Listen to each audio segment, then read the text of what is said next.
Many games in the Final Fantasy franchise are known for their intricate scenarios and deep world building, and the way that the different elements interacted often allowed for some world-class build-up that culminated in a single, impactful ending, an ending that made the most sense in the context of that particular universe. However, not every Final Fantasy game has taken this linear approach. Some games offered players the option to experience multiple endings, and this naturally had its strengths and weaknesses. On the one hand, it could make the ending intended to be the most canon feel less definitive, but it can also help to frame the value of the true canon ending by providing players with an alternative, bad ending to compare it to. This can be pretty effective because most often than not, these bad endings are juxtaposed to the true ending. That's why we wanted to go over 7 bad Final Fantasy endings that were actually quite harsh. And to kick things off, we're going to focus on an ending that was so harsh that it led to the destruction of the entire world, the bad ending of Lightning Returns Final Fantasy XIII. Oh, and if it wasn't already very clear, there will be mass spoilers in this video.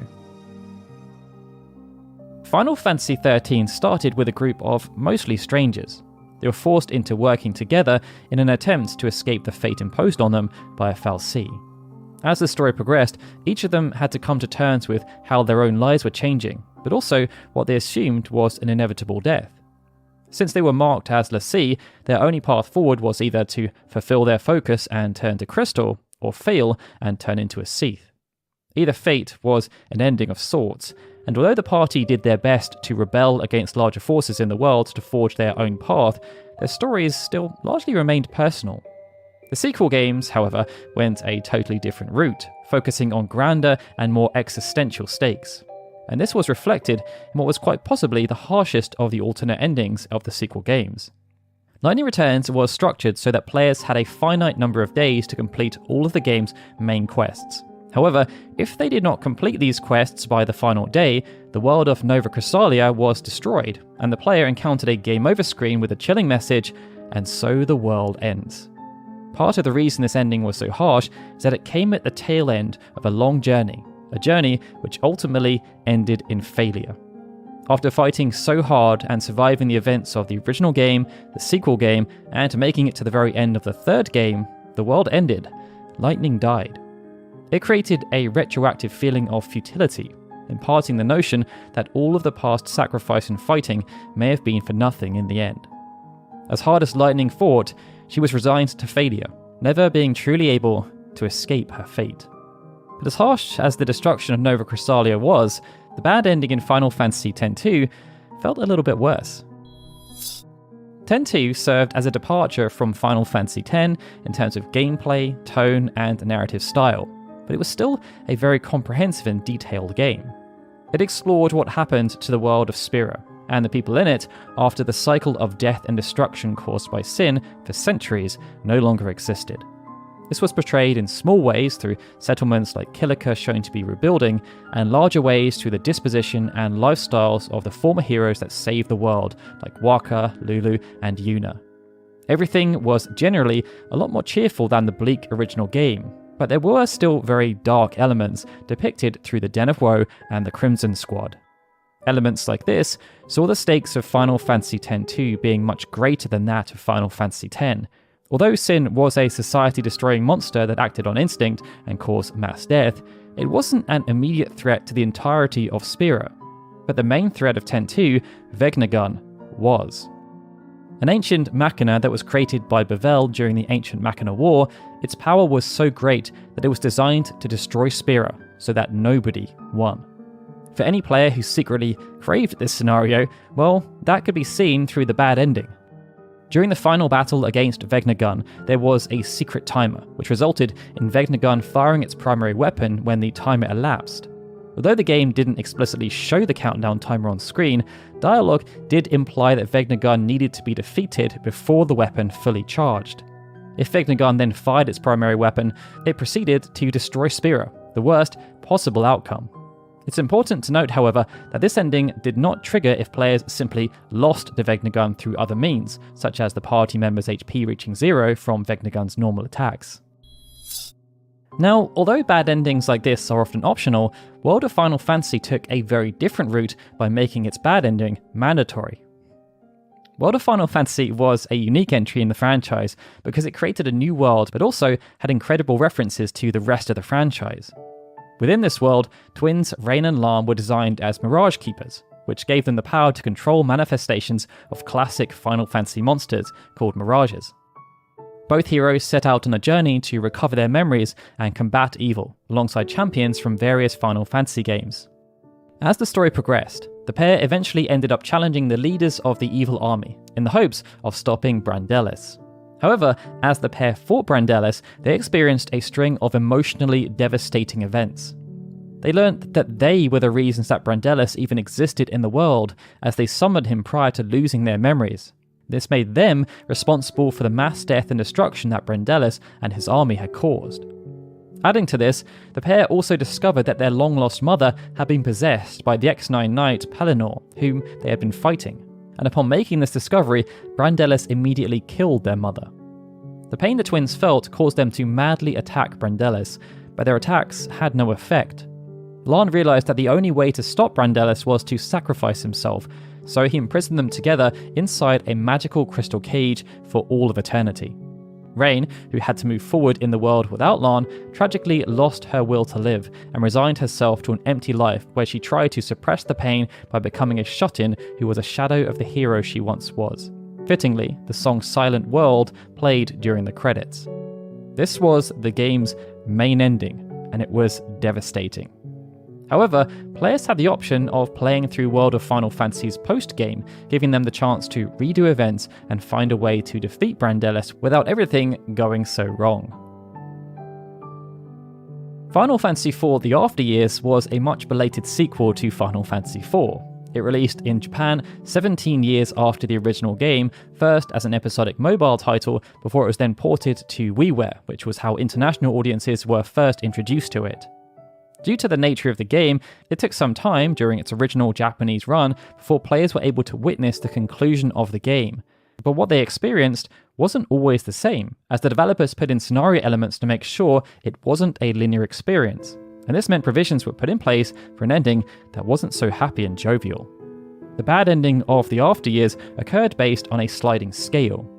Depending on what happened earlier in the game, such as characters dying during missions, this meant some members of the Eblan 4 may not show up during the ending cutscenes. And based on how many members of the Eblan 4 did die during the playthrough, this could make the ending feel very lonely. This effect was then amplified by knowing what the ending looked like when all of the members survived and had their part to play in the finale. What's interesting, however, is that this wasn't something that players of the 3D Remake version ever had to worry about. Whenever a character died during the 3D remake, players were given a continue screen, which meant a character could never truly die in that story. In the original version, this meant the permanent death of a party member carried a lot more emotional weight for a player who had spent the entire game journeying with them. That then brings us nicely onto our next entry. Final Fantasy XV was notorious for being launched as a somewhat complete project at the end of a troubled development cycle. There were clear gaps in the story and oddities with how it was delivered. But to their credit, the development team set to right the wrongs by providing a huge amount of post-game support via free and paid-for updates. As part of this, Noctis' retinue each gained individual episodes that focused on their own personal narratives, and the quality kept getting better with every subsequent release. It meant that when episode Ignis launched, expectations were pretty high, and it did not disappoint. Part of this was due to how much care and attention was placed on developing the narrative arc of Ignis, but it was also thanks to there being multiple conclusions. There was, of course, a canon ending, but one of the alternate endings was bittersweet, as it felt like an amplification of the canon ending. In the bad ending, Ignis initially accepted Ardyn's invitation to join him. But when Ignis learnt Ardyn's real identity and of his wider plans, he attempted to attack Ardyn using the power of the Ring of the Lucii in an attempt to save his friends. This decision came at a huge cost, however, as in order to be granted the power of the Ring of the Lucii, Ignis knew that he would have to sacrifice his own life. If Ignis then lost the fight against Ardyn, players were subjected to a sad scene where Ignis lay on the ground before Ardyn as he was mocked for his failure. Ignis, in his final moments, then comments that he is dying alone, and this was very hard to watch given that the core theme of the story was around brotherhood. The notion of losing everything can be quite powerful, and that's something that Final Fantasy Type 0 also played on in its bad ending. Type 0 was originally released on the PlayStation Portable in Japan, but it then saw an international release a few years later as Type 0 HD. The story centered around Class 0, a class of cadets from a magic academy who fight against the Militesi Empire and then try to free themselves from an endless cycle. The game's standard ending was very emotional. The members of Class 0 all died, but did so in a heroic way, sacrificing themselves to defeat the Rurson Arbiter while giving their allies and the rest of the world a chance to continue fighting for a better future. Despite this tear-jerking conclusion though, the bad ending was much worse. As players approached the end of the game, they were made an offer to become a l'Cie by the Vermilion Berg Crystal, one of the 4 crystals in the world of Orience. If they accepted this offer, they were sent to fight an insurmountable number of Rurson Reavers, which eventually led to the death of all members of Class 0. As a result of this choice though, the world of Orience was also destroyed, meaning Class 0's attempt to gain power by becoming a l'Cie ultimately backfired and led to the end of everything they held dear. But that then brings us on to Final Fantasy V. Unlike many other mainline entries in the franchise, Final Fantasy V did not see international release until quite a few years later. This meant it wasn't released in North America until 1999, and Europeans had to wait until 2002.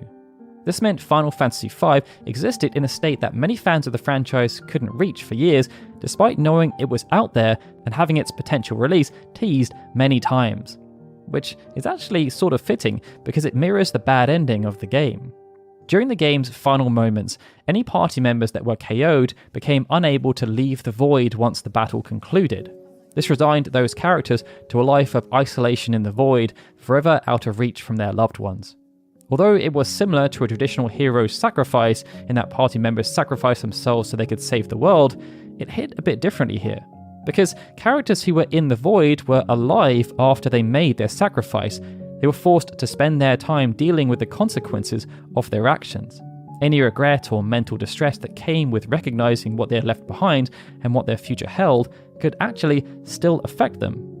Although a different number of characters could be resigned to the void depending on which characters actually got KO'd during the final battle, the saddest outcome occurred when only one party member was left behind in the void, and players knew that they had to deal with the consequences of their sacrifice completely alone, making for a very hard reward for their commitment to seeing victory through.